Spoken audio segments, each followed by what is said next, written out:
Namibia is commemorating the country's first annual Genocide Remembrance Day, with the president reiterating her call for Germany to pay reparations. May 28th was chosen for the national holiday, the day in 1907 when German officials ordered the closure of concentration camps in Namibia following international criticism. Tens of thousands of Herero and Nama people were massacred by colonial-era German troops over a 4-year period.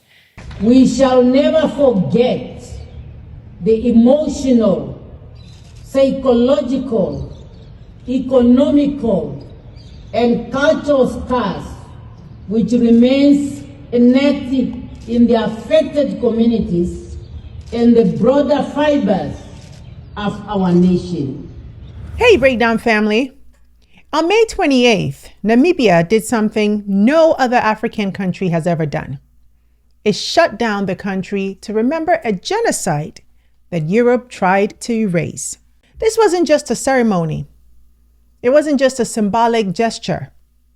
It was a bold declaration that African lives lost under colonial rule matter and must be remembered.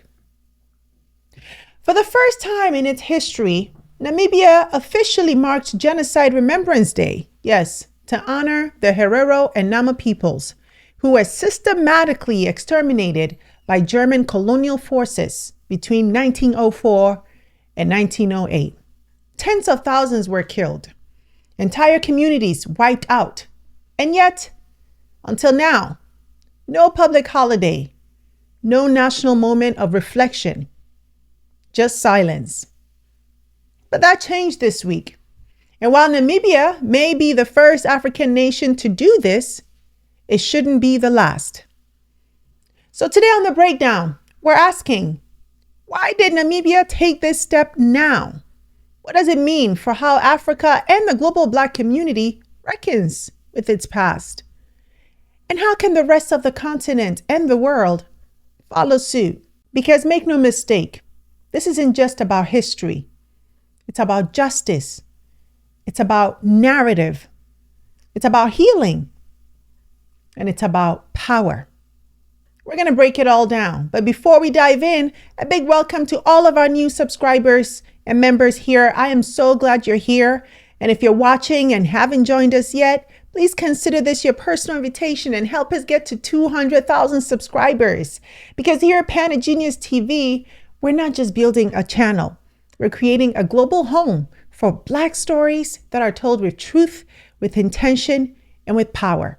And if that speaks to you, and I hope it does, hit subscribe, tap the bell, drop a super thanks, and join our membership community where we go beyond the headlines with exclusive content, behind the scenes conversations, and a front row seat to the dialogue shaping our future.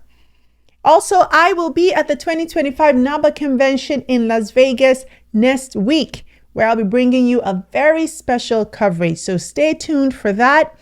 And then on the 7th, I will be in Dublin, where I am honored to be the keynote speaker for the Audacity Conference, powered by the Black Irish Sisters Network. Scan the code to learn more. And if you're in the area, be sure to join us. All right, now, let's break it down. Historians have described it as the forgotten genocide and a precursor to the Holocaust.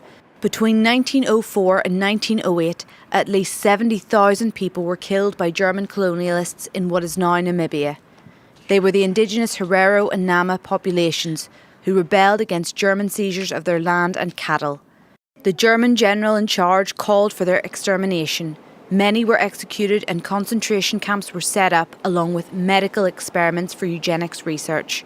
This Wednesday, the southern African country will hold its first annual national commemoration for the victims. It has been declared a national holiday and there will be a candlelight vigil and a minute of silence.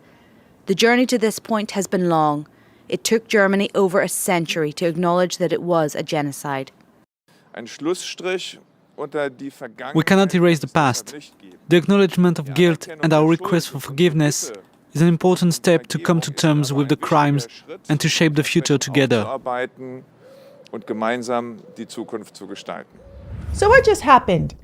On May 28, 2025, Namibia held its first ever Genocide Remembrance Day. Shops were closed, Schools were shut. Flags flew at half-mast. And across the country, Namibians paused to honor the victims of a genocide that the world has tried for over a century to forget. Between 1904 and 1908, German colonial forces carried out a brutal campaign to exterminate the Herero and Nama peoples. It started with a rebellion and ended in one of the most calculated genocides in modern history. Tens of thousands were killed. Many were driven into the desert to die of thirst and starvation.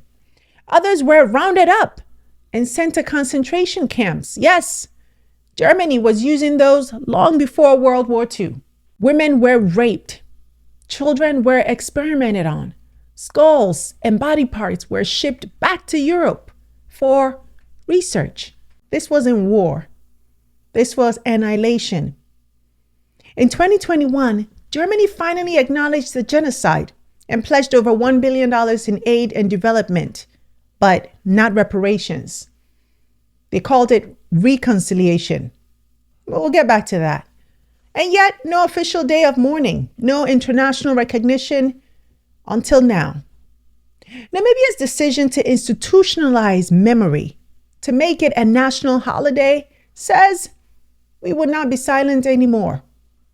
Now, as the first African country to dedicate a public holiday to a colonial-era genocide, not a post-independence conflict, not a civil war, but a crime committed by a European empire against African lives on African soil. And that is historic. In 2021, the German government said it would provide financial aid worth more than 1.1 billion euros over 30 years. The money is to be spent on infrastructure, healthcare and training programmes benefiting the impacted communities. But the former colonial power stopped short of providing reparations. This led to demonstrations, and some argue the agreement didn't go far enough. Now, Namibia didn't just declare a public holiday. It made a statement that says our pain matters, our dead deserve remembrance, and our history will no longer be edited by our colonizers. But you gotta ask, why now? Well, because the world is shifting. From the streets of Minneapolis to the statues toppled in Bristol, we're in an era where the legacy of colonialism, slavery, and white supremacy is under global scrutiny. People are asking hard questions about who gets remembered and who gets erased. And for Africa, this moment is long overdue. For decades, the continent was told to move on, right? That raising the issue of colonial atrocities was, quote, divisive. That talk of reparations or justice was just dwelling on the past. We need to move on. But here's the truth. You can't move on when the wounds are still open. You can't heal when the world is still refusing to admit that it cut you. Namibia's Genocide Remembrance Day isn't just about 1904. It's about 2025, about reclaiming memory as an act of sovereignty. Because to name the violence is to take back power. And let's be clear, this isn't just important for Namibia. It matters for all of Africa and for the entire Black diaspora. Because whether you're the descendant of enslaved Africans in the Caribbean or of colonized peoples in Kenya, Congo, or Algeria, our histories are interconnected.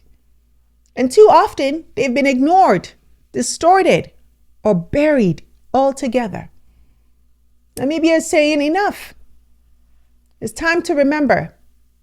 It's time to reckon. And it's time to repair. So today was an extremely important day, but particularly because the history has largely been whitewashed for a very long time. It has not been taught. Many of the Namibian youth are very, very oblivious to that painful history, and having a Memorial Day on the calendar marks a very important start for young Namibians to learn about this painful history, but also most importantly for nation building, because Namibia and Germany has a shared history, and with that I mean there are many born Namibian German-speaking Namibians in Namibia, and with these conversations, there are obviously at times hostilities. So having a national day that where people can have discourse around this issue is an extremely important time for Namibia. Now let's take a moment to dive deeper into what actually happened. Because the Herero and Nama genocide wasn't just an event. It was a blueprint. Between 1904 and 1908, German colonial forces in what was then called German Southwest Africa launched a full-scale extermination campaign, yes, against the Herero and Nama peoples. After an uprising by the Herero against German settlers, the response was brutally clear. General Lothar von Trotha issued a chilling order. Every Herero found inside the German border will be shot, with or without a rifle, with or without cattle. I do not take in women or children. That order became Germany's first experiment in genocide. Tens of thousands were killed. Many were driven into the desert, cut off from water sources, and left to die of thirst. Those who survived were rounded up and put into forced labor camps, early precursors to Nazi concentration camps decades later. Women were raped. Children were beaten. Bodies were mutilated. Skulls and bones were harvested and shipped to Germany for scientific experiments, a twisted prelude to eugenics. But the cruelty didn't stop with violence. It was economic too. Prior to the genocide, Germany demanded reparations from the victims. Yes, you heard that right. Historians say the German colonial government forced the Herero and Nama to pay fines, not for damages that Germany had caused, but for daring to fight back. They had to pay reparations. In total, they were made to hand over 12,000 head of cattle, a devastating blow to communities whose entire livelihoods were based on livestock. And what about land? Namibia remains one of the most unequal countries in the world when it comes to land ownership. To this day, a small minority, mostly white Namibians, descended from colonial settlers, own the vast majority of arable land. Meanwhile, many Herero and Nama communities are still landless, still dispossessed, still waiting for justice. This is not ancient history. This is the foundation of present-day inequality in Namibia. The genocide shaped the country's economy, demographics, and trauma. And that legacy still lives in policy, poverty, and yes, in memory. But for years, Germany refused to even acknowledge the genocide. It wasn't until 2021, more than a century later, that Germany finally admitted its colonial forces had committed genocide against the Herero and Nama. And as part of that acknowledgement, they offered 1.1 billion euro in development aid to be dispersed over 30 years. But here's where it got controversial. That agreement carefully avoided any mentions of the words reparations or even compensation. Legally, it was framed as development assistance, not accountability. And so for Namibians, that felt like a slap in the face. The negotiations has started a very long time ago. There's been calls for a very long time ago. And we are still at loggerheads, I would imagine, because Germany, from our understanding, does not want to use the word genocide. So there doesn't seem to be much of remorse from the German side, because they insist on referring to it as atrocities, which is a very generalized term. And even if you look at many of the ambassadors that have been posted here, they're also not very cooperative with many of the communities. Some of them have been very hostile towards some of these affected communities, and they've always used the excuse that they need to work with the government. Namibia's government at the time responded by calling the deal a first step in the right direction, yes, but also made it clear, no, this isn't enough. There was no formal apology, no formal accountability, and no binding reparations. Translation: nice effort, now try again. Now, one local town councillor, Wahimisa Kapihi, didn't hold back. He called it, quote, the joke of the century, adding, quote, we want our land. Money is nothing. And that's the core of the issue, right? Because this isn't just about historical memory. It's about ongoing land dispossession, economic exclusion, and intergenerational injustice. So when Namibia pauses to remember the genocide, it's not just a look backward. It's a bold confrontation with the living legacy of colonial violence. It's a national vow. We will never forget, and we will not stop fighting for justice. And now, under Namibia's new president, Nandi Ndaitwah, aka NNN, that fight is escalating. She's making reparations a top priority, calling out Germany directly and making it plain simple. Come back to the table with a better offer. And by the way, let's try and get this done by the end of 2025, shall we? In other words, the time for stalling is over. We should also find a degree of comfort that the fact the German government has agreed to offer an apology to the affected communities and to the Namibian people in general. We might not agree on the final quantum, but this is part of the complex negotiation we have been engaging in with the German government since 2013, and of course, with the participation of the representative of the affected communities. So with Namibia now leading the charge, naming the violence, honoring the victims, and demanding justice, the question becomes, who's next?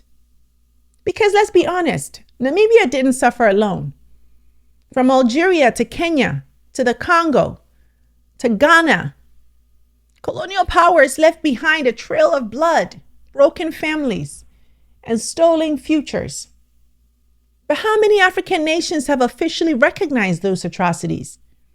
How many have declared a national day of mourning? How many have told the world, this happened, and we remember? Very few.